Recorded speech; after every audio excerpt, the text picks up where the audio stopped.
गहना कहा जाता है।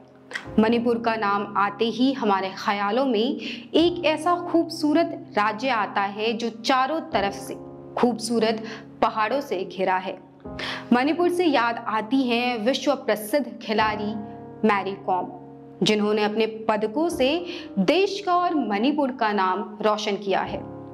आज वही मणिपुर जल रहा है और खुद मैरी कॉम ने रोकर ये गुहार लगाई थी कि मणिपुर को बचा ले। प्राकृतिक सुंदरता से भरपूर इस राज्य को नफरत की आग तबाह कर रही है। आज मणिपुर की सड़कों पर जली हुई गाड़ियां, जलकर राख हो चुके घर, चारों तरफ डरा देने वाला सन्नाटा और अपने ही घर से बेघर हुए लोगों के रिलीफ कैंप और सेना सुरक्षा बलों की तैनाती दिखती है। नमस्कार, मैं हूं अपराजिता सिंह और इंडिया सेंटिनल्स में आज हम बात करेंगे मणिपुर के हिंसा के कारणों की और समाधान की भी, ताकि मणिपुर फिर से एक खुशहाल राज्य बने और वैसे ही देश और दुनिया में जाना जाए जैसे कि आज तक जाना गया है। मणिपुर के बिगड़े हालात का अंदाजा इस बात से लगाया जा सकता है कि सरकार को शूट एट साइट का ऑर्डर, यानी कि उपद्रवियों को देखते ही गोली मारने का आदेश देना पड़ा। मैतेई और नगा कुकी समुदाय के बीच छिड़े इस गृह युद्ध में अब तक 70 से ज्यादा लोगों की जान जा चुकी है और सैकड़ों लोग घायल हुए हैं। हजारों लोगों को रातों रात अपना आशियाना छोड़ के पलायन करना पड़ा। 1700 से ज्यादा घरों को आग लगाकर राख कर दिया गया है। वो घर जहां इंसान खुद को सबसे महफूज समझता है, वो घर जिसे बनाने में कभी कभी पूरी जिंदगी निकल जाती है, वो घर नफरत की आग में पल भर में जला दिए जाते हैं और आज राख के उस ढेर पर मानवता बैठ के अपनी अस्थियां चुनने को मजबूर है। ये सब एक दिन या एक हफ्ते में नहीं हुआ है, बल्कि मणिपुर महीनों से सुलगते चिंगारी पर बैठा था और किसी ने इसकी सुध नहीं ली। और अब जब चिंगारी ने धधकते आग का रौद्र रूप ले लिया, तो आज सरकार इस पे पानी की छींटे मार के बुझाने की कोशिश कर रही है। मणिपुर में सेना, सीआरपीएफ और असम राइफल्स के 105 कॉलम तैनात हैं। सेना ने वहां पे शेल्टर हाउस बनाए हैं जिनमें करीब 35,000 लोगों को रखा गया है। मणिपुर के दो समुदाय एक दूसरे के दुश्मन बन गए हैं और इस दुश्मनी की दो वजह हैं। दोनों पर हम बारी बारी से बात करेंगे। मणिपुर हिंसा की पहली और कम से कम प्रत्यक्ष वजह है करीब 55% आबादी वाले मैतेई समुदाय को अनुसूचित जनजाति यानी कि एसटी का दर्जा देने का फैसला, जिसका 40% आबादी वाला कुकी नगा समुदाय विरोध कर रहा है। अब इसके लिए पहले मैतेई और कुकी समुदायों के समीकरण को समझना जरूरी है। कुकी नगा समुदाय मणिपुर की आबादी का करीब 40% है और इसे आजादी के बाद से ही एसटी का दर्जा हासिल है, जबकि आजादी के बाद मैतेई समुदाय से एसटी का दर्जा छीन लिया गया था, जिसकी वापसी की मांग वो कर रहे हैं। दूसरी वजह है गवर्नमेंट लैंड सर्वे, जिसके तहत बीजेपी की अगुवाई वाली राज्य सरकार ने रिजर्व्ड फॉरेस्ट यानी कि आरक्षित वन क्षेत्र को आदिवासी ग्रामीणों से खाली करवाने का अधिनियम चलाया है, जिसका कुकी नगा समुदाय विरोध कर रहा है। जबकि सरकार का कहना है कि आरक्षित वन क्षेत्र में म्यांमार से घुसपैठ करके आए लोगों ने कब्जा जमा लिया है, जिसके खिलाफ अभियान चलाया जा रहा है।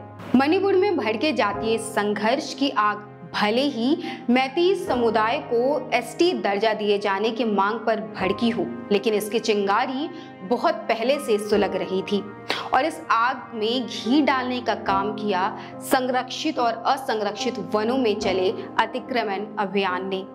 दरअसल मणिपुर में भूमि पर गंभीर दबाव है। जैसे जैसे आदिवासी गांवों में आबादी बढ़ती है, वो जंगल की ओर बढ़ते जाते हैं, जिसे वो अपना ऐतिहासिक और पैतृक अधिकार मानते हैं।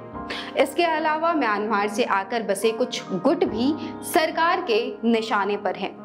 दरअसल मणिपुर के पहाड़ी और जंगल के इलाकों में कई विद्रोही गुट तैयार हो चुके हैं, जिनको म्यांमार में बैठे विद्रोही संगठनों का समर्थन हासिल है। इसी का सरकार द्वारा विरोध किया जा रहा है। इसके साथ ही घाटी में रहने वाले मैतेई नाराज हैं, क्योंकि उन्हें पहाड़ी क्षेत्रों में बसने या जमीन खरीदने की अनुमति नहीं है, जबकि आदिवासी लोग घाटी में जमीन खरीद सकते हैं। जानकारी के अनुसार मणिपुर में हिंसा के पीछे सीमा पार म्यांमार में बैठे विद्रोही गुट हैं, जिनके भड़काने पर कुकी विद्रोही गुटों ने हिंसा फैलाई। इसका एक सबूत ये भी है कि सबसे ज्यादा हिंसा मणिपुर के उन जिलों में फैली है जिनकी सीमा म्यांमार से जुड़ती है। ये कहा जा रहा है कि कुकी विद्रोही गुटों के सदस्यों ने आम जनता में घुसकर मैतेई समुदाय को निशाना बनाया। अब आशंका ये भी है कि कुकी विद्रोही गुट अन्य राज्यों में भी हिंसा भड़काने की साजिश रच सकते हैं, क्योंकि पूर्वोत्तर के कई राज्यों में कुकी समुदाय के लोग रहते हैं। हमने अब तक बात की मणिपुर में हो रहे हिंसा के प्रत्यक्ष और अप्रत्यक्ष कारणों की। अब जैसा कि हमने कहा था कि हम न सिर्फ कारण की बात करेंगे बल्कि बात करेंगे समाधान की भी। मणिपुर में हो रहे सांप्रदायिक संघर्ष को रोकने के लिए दो संभावित दृष्टिकोण हैं। पहला हिंसा के शॉर्ट टर्म और तत्काल समाप्ति के लिए है और दूसरा दीर्घकालिक समाधान है। कश्मीर घाटी और पूर्वोत्तर में ऐसी स्थितियों से निपटने का प्रत्यक्ष अनुभव रखने वाले पूर्व सैन्य अधिकारियों सहित कई विशेषज्ञों ने इस मुद्दे पर अपनी राय दी है। विशेषज्ञों के मुताबिक हिंसा के जो संभावित समाधान हो सकते हैं, हम उन्हें एक एक करके आपको बताएंगे। पूर्व सैन्य अधिकारी और विशेषज्ञों के अनुसार भारतीय सेना को हिंसा को शांत करने के लिए ऑपरेशन में मुख्य भूमिका दी जाती है, न कि सीआरपीएफ या असम राइफल्स की तरह किसी सीएपीएफ को, जैसे कि जम्मू कश्मीर में है। सेना के पास न केवल कश्मीर में बल्कि मणिपुर सहित पूर्वोत्तर में दशकों से उग्रवाद विरोधी अभियान का अनुभव है। ये उग्रवादी समूहों से प्रभावी ढंग से निपट सकते हैं और उन्हें प्रतिद्वंदी समूहों या प्रतिद्वंदी समूहों के जातीय सदस्यों को निशाना बनाने से रोक सकते हैं। गृह मंत्रालय के माध्यम से राज्य और केंद्र को अपनी फोर्सेस को सेना की कमान के तहत रखने के लिए सहमत होना चाहिए। उग्रवादी समूहों, विशेषकर उन उग्रवादियों को निरस्त करने के लिए तत्काल कदम उठाए जाने चाहिए जिन्होंने हाल ही में बड़ी संख्या में सरकारी हथियार लूटे हैं। सस्पेंशन ऑफ ऑपरेशन योजना के तहत उग्रवादियों को अपने शिविरों में लौटने और हथियार डालने के लिए कहा जाना चाहिए। उन्हें उग्रवादियों की एक सूची प्रदान करनी चाहिए जो अब अपने नामित कैंप्स में नहीं हैं और बड़े पैमाने पर काम कर रहे हैं। मैतेई बहुल मणिपुर पुलिस को स्पष्ट रूप से बताया जाना चाहिए कि भीड़ के साथ किसी भी तरह का पक्षपात बर्दाश्त नहीं किया जाएगा और दंगाइयों, आगजनी करने वालों और हत्यारों की सहायता करने वाले पुलिस कर्मियों के खिलाफ सख्त कार्रवाई की जाएगी। इसके सफल क्रियान्वयन के लिए एक तरीका पुलिस इकाइयों को एक क्षेत्र से दूसरे क्षेत्र में स्थानांतरित करना हो सकता है। इसके अलावा लोगों को आश्वस्त करने के लिए संवेदनशील क्षेत्रों और राजमार्गों पर पेट्रोलिंग की जानी चाहिए ताकि आम लोगों को ये भरोसा हो कि उनकी सुरक्षा चिंताओं को दूर किया गया है और आवश्यक वस्तुओं की आपूर्ति बनाए रखी जाए। तो ये थे कुछ तात्कालिक समाधान जिससे मणिपुर में हो रहे हिंसा को तत्काल रोका जा सकता है। इसके साथ ही सरकार को दीर्घकालिक समाधान के बारे में भी सोचना चाहिए।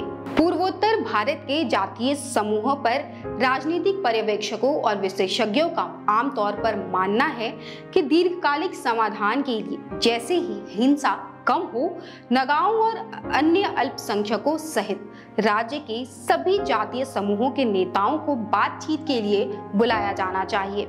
अगर कोई समझौता होता है, सभी वर्गों को वहां मौजूद होना चाहिए। जातीय वर्गों के बीच एक कॉम्प्रोमाइज फॉर्मूला पर काम किया जाना चाहिए। इसका मतलब ये होगा कि बहुसंख्यक मैतेई बड़ी संख्या में मुद्दों पर झुकेंगे। उन्हें अनुसूचित जनजाति का दर्जा देने की मांग को भी छोड़ देना चाहिए, क्योंकि ये संविधान के अनुच्छेद 371 के तहत विभिन्न क्लॉजेस द्वारा कवर किए गए पहाड़ी क्षेत्रों में कुछ और अधिकार प्राप्त करने के अलावा उनके लिए कुछ भी नहीं बदलेगा। ये ध्यान देने वाली बात है कि वर्तमान राजनीतिक परिदृश्य में मैतेई समूह का प्रभुत्व है, इसलिए सबके लिए एक बिंदु पर पहुंचना बहुत मुश्किल हो सकता है।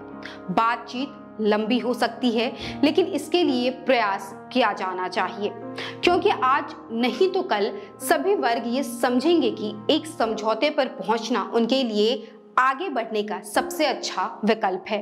इसके लिए न सिर्फ केंद्र को पहल करनी चाहिए, बल्कि मजबूत इरादे भी दिखाना चाहिए, भले ही इसके लिए कुछ राजनीतिक लाभ छोड़ना पड़े। जो पार्टी केंद्र में सत्ता में है वही मणिपुर में भी सत्ता में है। ये केंद्र और राज्य दोनों सरकारों को एक ऐसा समझौता करने का अनूठा अवसर देता है जो सभी जातीय समूहों के लिए उचित हो।